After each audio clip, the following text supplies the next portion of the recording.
Yeah, I'll react to that, sure. Hey guys. Okay, Netherlands, we have done. I love this channel. We have done Germany. I always miss one. Germany, Denmark, Sweden, Norway, Indonesia. I'm sorry if I missed one that I did. Anyways, now we're on to the Netherlands, which has been suggested at least a week ago, and then I think more recently, either by the same person or someone else. So, overdue. Doing it right now. I've been to the Netherlands with my dad and brother, drove through it, went to Amsterdam, and then continued to Germany. We drove through from Belgium. Beautiful place. A lot of windmills, roundabouts, which I love so much more than red light intersections. I've never been to Kansas or Nebraska, Oklahoma, so I don't really have a supremely flat terrain to compare it to, but that is easily, all right? The windmills, yeah, Amsterdam was awesome, but the first thing I think about is how flat it was. It was amazingly flat. Just perfect. Maybe I'm exaggerating because it's been a while, like 5 years, maybe 4 years, but was it longer than that? I don't know, but it was so flat. I can't overstate that enough. Anyways, if you're new to the channel, hello, my name is Connor. I like to learn about history through YouTube recommendations. Original link from Geography Now, great channel. Top of the description below, like always, right below that link to the Discord, blah. Just click on it, send you right over there. Makes it easier for me to interact with you. Love to have you, more the merrier. Pull up a chair. And under that will be the link to my other channel, my second channel, newer channel, Mr. McJibbin, where I separate the non-history related videos I react to. Love you to hit all the buttons, subscribe to both channels. And absolutely you should, if you're not, which you probably are, Geography Now. Great channel. Let's do it. The Netherlands. Everything's good. Hey guys, so this is going to be a little awkward. Why? Because 2 years ago, my Dutch friend Vincent, who used to do the animations before I regrettably hired Ken... Wait, what? He came and visited here in LA. Long story short, I promised him he could be in the Netherlands episode, so we pre-shot some footage, and this was the intro we made. I flew over. This guy, a real Dutchman, say hi to Vincent. Right here. Hey, Vincent. Hey, Vincent. Whoa. Hey, look. Vincent, I know the Dutch are tall, but just step down from the box, okay? Just step down. You get off of your box then. Good for me. I can never top those days. Oh, and this episode is on the Netherlands. It's time to learn geography. No! Everybody, I'm your host, Barbs. Now, there are many countries that deal with water issues. Some lack water, some have too much water, and some, like the Netherlands, have bridled the wild stallion and have learned how to control the water and use it to their advantage. Water is probably the most powerful element in the Netherlands, and without it, they would be, I don't know, pretty useless. So what do you say, 2016 Vincent? En dan nu, politieke geografie. So, yeah, stop calling this place Holland. That's just one part of the country, even though their country's national tourism website is called Holland.com. You're not helping us here, Dutchies. Oh, and hey, there's a town called The Hulk. First of all, the country is located in northwestern Europe along the North Sea, bordered by Germany and Belgium. The country is divided into 12 provinces. Here's 2016 Vincent naming all Oh, no, I will learn all of them. of them for you. They are Limburg, Noord-Holland, Zeeland, Zuid-Holland, Utrecht, Gelderland, Overijssel, Drenthe, Groningen, Friesland, Noord-Holland en de newest province Flevoland. Flevoland, North Holland, Friesland, Groningen, Drenthe, Overijssel, North Brabant, Limburg, Zeeland, South Holland, Utrecht. I'm sorry. Almost all of Flevoland was reclaimed from the Zuiderzee in the 1950s. So besides being famous for making cheese and clogs, we also make our own land. The country kind of has two capitals. Amsterdam, the largest city and economic hub of the country, and home to the Royal Palace. And just to skip over, the third largest city, The Hague, acts as the second capital, which holds the seat of government, as well as the International Court of Justice. The second largest city, though, would be Rotterdam, which holds the busiest seaport in all of Europe. The busiest airport, though, is of course Amsterdam's Schiphol International, Europe's third busiest airport, carrying nearly 70 million passengers annually. Now we reach the overseas territories. Apart from the mainland European part, the country actually holds sovereignty over 6 other island entities in the Caribbean, remnants of the colonial past. These are collectively called the Dutch Caribbean. And here's where it gets a little confusing. Technically, the Netherlands is a country made up of 4 countries, the mainland Netherlands, as well as 3 other constituent countries, kind of like what Wales and Scotland are to the UK. They are Aruba, Curacao, and St. Martin, which is actually half of an island shared with the French overseas territory of the same name, but in French. So they're not like Guam or Puerto Rico. They're legitimately part of the country. They're not just territories. This means that this one island is the only area which the Netherlands technically borders France. These guys hold a high level of autonomy, they can have their own constitutions and currency. Otherwise, the remaining 3 islands are Bonaire, St. Eustatius, and Little Saba, which by the way has the shortest airport runway in the world. These 3 fall under the title of special municipalities and do not belong to any province. They are directly controlled by the Dutch government. However, in 2011, they decided to switch currencies and adopt the US dollar. All these islands lie in the subregion known as the Lesser Antilles. Aruba, Curacao, and Bonaire are usually referred to as the ABC Islands, lying in the subregion of the Leeward Antilles, whereas St. Eustatius, Saba, and St. Martin, usually called the SSS Islands, are located in the subregion of the Leeward Islands. Keep in mind, at one point, all 6 of these islands were called the Netherland Antilles and operated collectively as a single constituent country with the capital at Willemstad in Curacao. They even competed separately in the Olympics. With the exception of Aruba, who had autonomy in 1986, it wasn't until the early 2000s when they all voted for their future, and it kind of went like this. Okay guys, you have 4 options for your future. Choose wisely. You can have closer ties to us, remain just as you are in the Netherland Antilles, autonomy as a constituent country within the Kingdom of the Netherlands, or you can opt for complete independence as a new nation and break away from us. We vote for autonomy as constituent countries. Me too. What the? We want closer ties and we'll settle for special municipality status. Really, Bonaire? You're one of us, the ABC. Sorry, I love this guy. He was the metal guy in the Finland and Sweden episodes. He just got really excited when sorry, look at it. All right, sorry. I love that guy. Constituent countries. Me too. What the? We want closer ties and we'll settle for special municipality status. Really, Bonaire? You're one of us. Which one of you interrupted me? Hey, I'm from Germany. I'm calling you out. Dakeen54. Throw my phone away. I'll read your comment later, but that was your fault.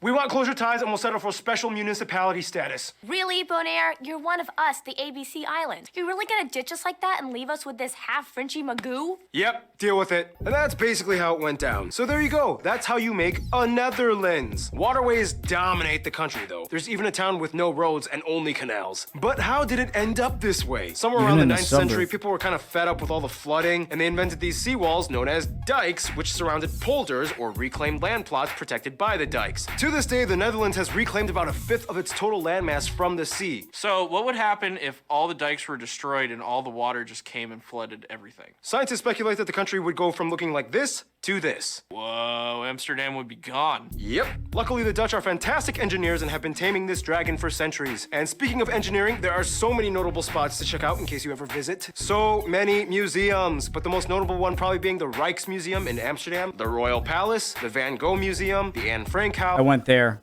but other than that, is this where that Amsterdam sign was? Or is that somewhere else? But I took a picture of me on like the... I believe I went to the Van Gogh Museum. Let me go back. Probably being the Rijksmuseum in Amsterdam, the Royal Palace, the Van Gogh. Yes. Is there an Amsterdam sign over to the left over here? Because if so, I have been.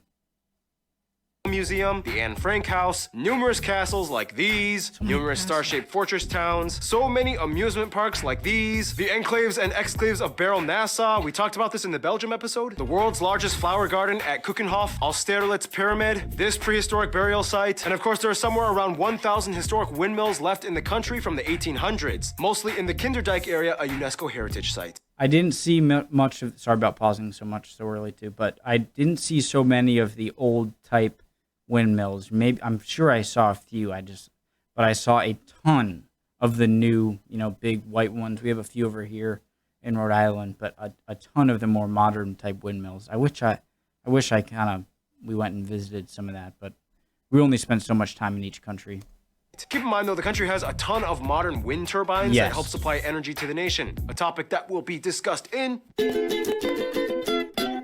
Greek philosopher Pythias visited in the 3rd century BC, and he said about this place, more people have died in the struggle against water than in the struggle against men. The Netherlands is really unlike any other country in Europe because in order for them to even have physical land, a lot of work has to go into it. For one, the country is the lowest country in Europe, elevation-wise. Over 1/4 of the land and 1/5 of the population lies below sea level, and about half of the land lies less than a meter above sea level. The lowest point actually being here at was Zuidplaspolder, and the highest point of flat. the mainland European part of the country at a small hill called of Valsenburg, just over 1,000 feet or 322 meters high. However, in the entire Kingdom of the Netherlands, the highest point would actually be Mount Scenery, a potentially active volcano on the island of Saba in the Caribbean. Back to mainland Europe though. Within this complex system of waterways and canals, the famous Rhine River that goes through all of Europe and the longest in the country actually ends in Rotterdam. The largest body of water would be Lake or Bay Ijsselmeer, contained within the N302 and E22 highways. In order to manage all the flooding in the south though, the Netherlands has undergone one of the largest engineering projects in modern history. The Delta Works is a series of massive elevated levees that close off sea estuaries, preventing flooding. They even have backup levees in case one down the line bursts. In the north though,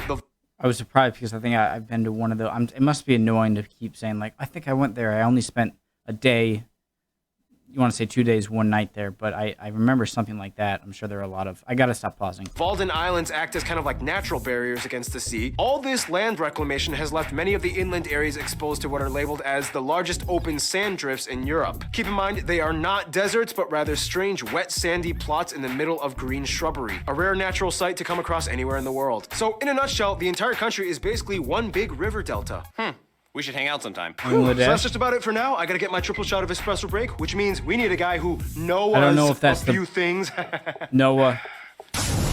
Besides all the water chaos, the Netherlands is quite a powerful nation considering its size. They rank in the top 20 largest world economies, usually around 17th or 16th place, and they rank somewhere in the top 5 to 10 largest exporters on Earth. In fact, they have the oldest stock exchange in the world, dating back to 1602. Didn't that lead to like the whole tulip mania thing where people sold a single bulb for the price of like an entire ship? That was not the stock market, that was just a socioeconomic phenomenon, and at its height sold for 10 times the annual wage of a skilled craftsman. Anyway, today, although they produce about 80% of the world's tulips and over half Noah needs to give me workout tips. Sorry. stock market, that was just a socioeconomic phenomenon, and at its height sold for 10 times the annual wage of a skilled craftsman. Anyway, today, although they produce about 80% of the world's tulips and over half of the world's cut flower exports, their economy is mostly driven by the service and energy sectors. After the discovery of a natural gas field in 1959, the Dutch became a fuel powerhouse. The Shell company became the largest and most internationally recognized Dutch company in the world. Besides the petroleum industry though, the Dutch are well known for their electronics and tech innovation. The company Philips invented the audio tape, which helped pioneer other formats like videotapes, CDs, DVDs, and Blu-rays. Yeah, the company was Dutch, but keep in mind it was invented in Hasselt, Belgium. Oh, Belgium. We love you, but don't try to f***ing take this from us. Otherwise, the Dutch have made great strides towards environmental protection. It's not uncommon to find animal crossing bridges to allow wildlife to cross over highways. Over That's such a good idea. 70 mammal species exist here, such as hares, hedgehogs, stoats, and deer. In addition, according to their government website, they produce over 65 billion euros in vegetable, fruit, flour, meat, and dairy products. Speaking of which, the modern orange-colored carrot was originally bred orange here in the Netherlands to specifically honor the king. Since then, orange carrots are now kind of an international staple. And speaking of which, weren't orange? food! Some top notable dishes you guys, the Dutch geography peeps, suggested we mention include things like various types of stamppot, Dutch pancakes with powdered sugar, apple tart, bitterballen, split pea soup, rookworst, stroopwafels. So many potato dishes, brined herring and smoked eel. Gin was invented here, sorry Brits. For breakfast, chocolate sprinkles on toast is common. And the pride and joy of the nation, Gouda cheese. Yep, that's how you pronounce it, guys. Oh, and keep in mind, they used to be the largest beer exporters in the world, Heineken being their top brand until Mexico beat them in 2010. Oh, wow. Exporters in the world, Heineken being their top brand until Mexico beat One of you said to do Mexico, but you were like, I'm going to subscribe. Maybe I will, but. them in 2010. Oh, wow. Cool. It's also important to note that you will probably find lots of Indonesian and Surinamese dishes like satay or salted cod buns. A little cultural cue that hints towards the colonial past, which brings us to... Thank you, Noah. Follow him on Instagram. Yep.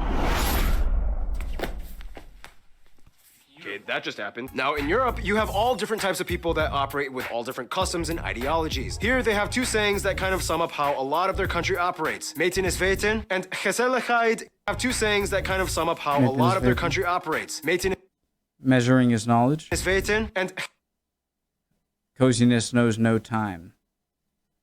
I'm going to try and say it before he does. Gezelligheid ken geen tijd. gezelligheid kent geen tijd. How's that, Dutchies? Terrible? Good? Well, you're gonna get what I give. Anyway, the country has about 17.5 million people and is the most densely populated nation in Europe. About 77% of the population identifies as Dutch, to whatever extent that may mean, whereas 10% are other Europeans, and the remainder are made up of other people groups, mostly Turks, Indonesians, as well as the Surinamese, and surprisingly, even some Americans. They use the euro as their currency, they use the type C and F plug outlets. Outlets.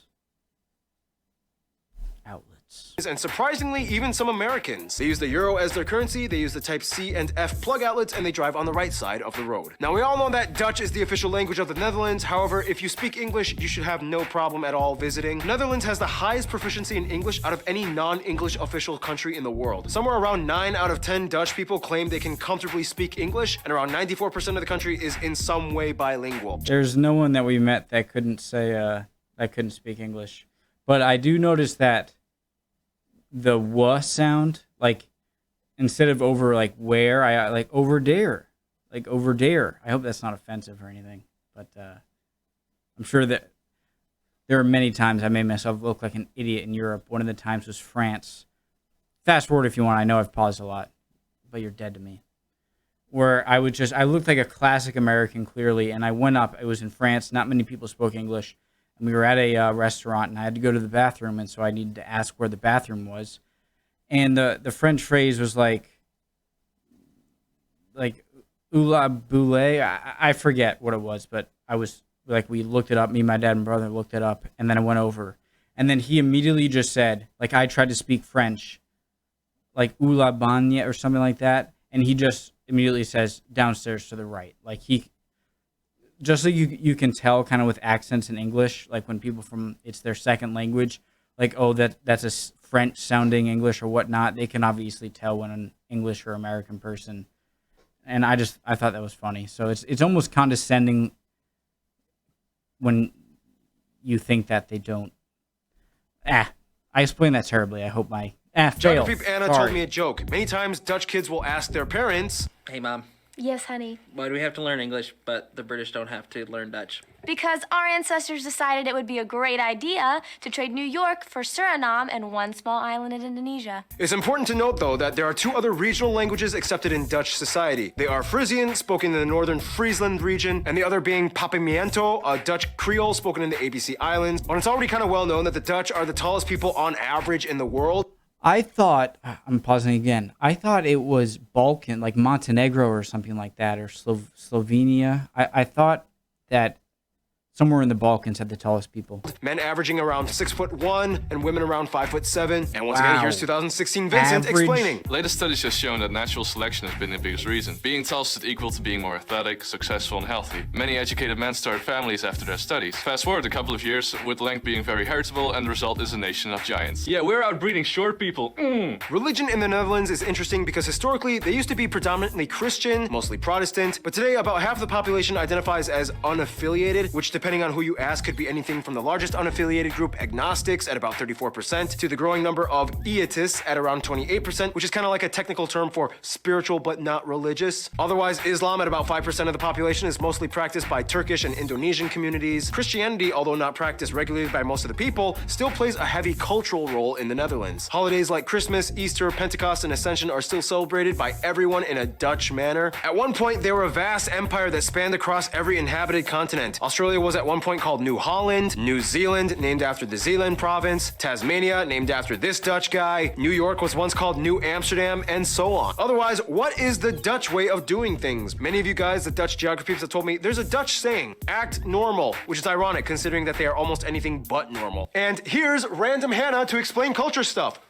Historically, the Dutch have always kind of had a counter-traditional mindset that shaped the way they developed as a nation. For one, they are one of the few remaining monarchies left in the world, technically a unitary parliamentary constitutional monarchy that limits the royal powers. And the people generally like their king. He even has a holiday to himself, and the entire country wears the national color of orange. Of course, the country is known for being a frontrunner in passing what many in the world see as controversial laws. They were the first country to legalize same-sex marriage, they have regulated legal prostitution, euthanasia, and they have a policy of tolerance toward recreational soft drugs like marijuana. Controversial laws. They were the first country to legalize same-sex marriage, they have regulated legal prostitution, euthanasia, and they have a policy of tolerance toward recreational soft drugs like So a very libertarian attitude. I like that. Marijuana. People 18 years or older are allowed up to 5 grams on them, otherwise it's a misdemeanor. They are world renowned for excelling in field hockey, speed skating, and volleyball teams. Sailing is of course one of their longest pastimes. They even have a huge festival once every 5 years called the Sailed Amsterdam Festival. For some reason, it's common for people to give birth in their own homes as opposed to a hospital. About 1/3 of all babies are born this way. What about those clogged things? Ah, yes. Well, in the past, they actually served a very useful purpose. They were worn by farmers, fishermen, and artisans in the past to protect their feet from nails, fish hooks, and other sharp objects. Today, they are mostly sold as souvenirs, and very few people actually wear them, but they're pretty cool. Oh, and hey, Anna, what's up with all those spinny windmill thingy-mabobbers? Can that guy get his own episode? Yes, the iconic symbol of the Netherlands. Well, many of these historic windmills were actually used to pump out excess water to reclaim the land that they now use for farming, all before electricity. And as for music, Actually, I got this one. Barb said I could have my own segment in the show now instead of just being a one-liner guy. Yeah, that's right. Keith has been upgraded, so yeah. Oh, well, enjoy it. Keith. He looks like a Keith.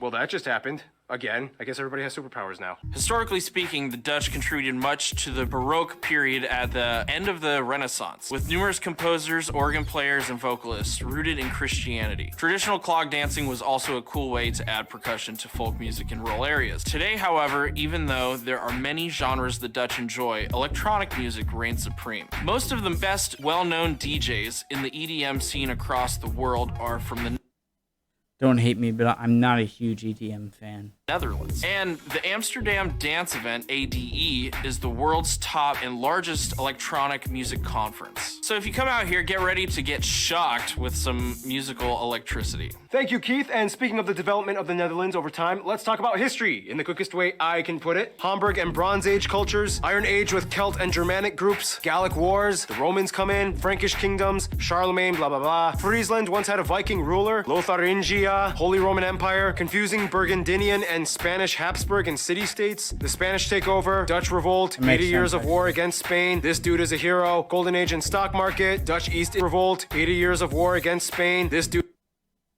is a hero, Golden Age and stock market, Dutch East India Company, exploring years, Dutch Empire, Napoleon drama, Belgium breaks away, Luxembourg breaks away, World War I, relatively neutral, World War II, attacked by Germans, not neutral, decolonialism after the war, mining golden age, founding co-members of the European coal and steel community, which would later become the EU, government encourages over 500,000 people to move out, Euro adopted, and here...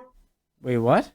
Which would later become the EU. Government encourages over 500,000 people to move out. Euro adopted. And here we are today. Some notable people you guys, the Dutch geography people suggest we mention, might include people like William of Orange, the first king. Michael de Ruyter, possibly the most famous painters, Vincent van Gogh. People like William of Orange, the first king. Michael famous Admiral de Ruyter, possibly the most famous painters, Vincent van Gogh and Rembrandt. Anthony Van Leeuwenhoek, Willem Barents, Abel Tasman, Anne Frank, Max Verstappen, Glennis Grace, Dick Bruna, these soccer players, these skaters, and of course the royal family. And of course there's so many others I could have mentioned. Players, these skaters, and of course the royal family. And of course there's so many others I could have mentioned. Of course I butchered all the pronunciations, but we're really running out of time and we gotta finish this marathon. So without further ado, let's see who the Netherlands hangs out with.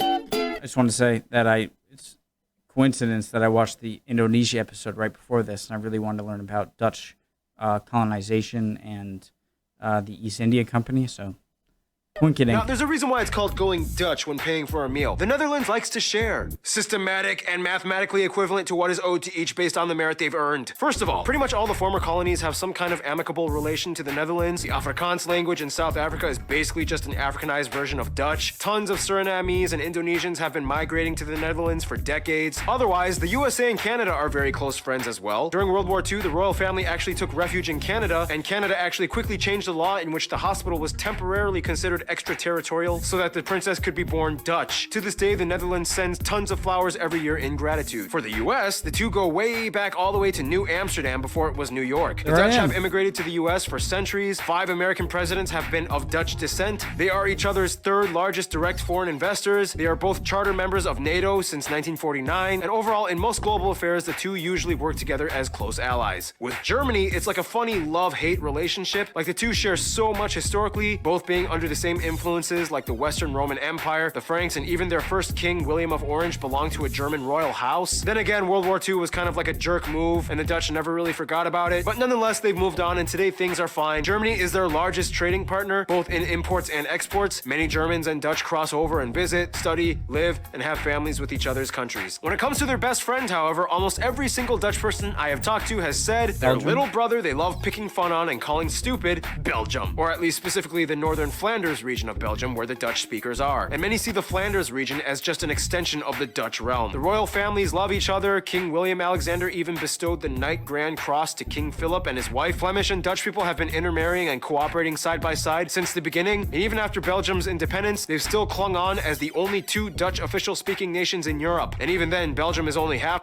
Dutch speaking. Don't they also kind of have big German and French speaking? So they really can't afford to sever ties. In conclusion, the lowest nation in Europe with the tallest people on earth, and with centuries of discovery, invention, innovation, and tradition, it's no wonder why the Dutch say they keep their heads above water. Stay tuned, New Zealand is coming up next. So once again, Vincent, thank you so much for being in this episode. Our favorite Dutchman, you have made your country proud. Giant. Dutch punch! That was a good fake. Was it fake? All right, awesome. Love that a lot. Sorry if I talk too much, pause too much. Be back with another one soon, guys. See ya. I think I'm doing South Africa next. Australia. See you guys.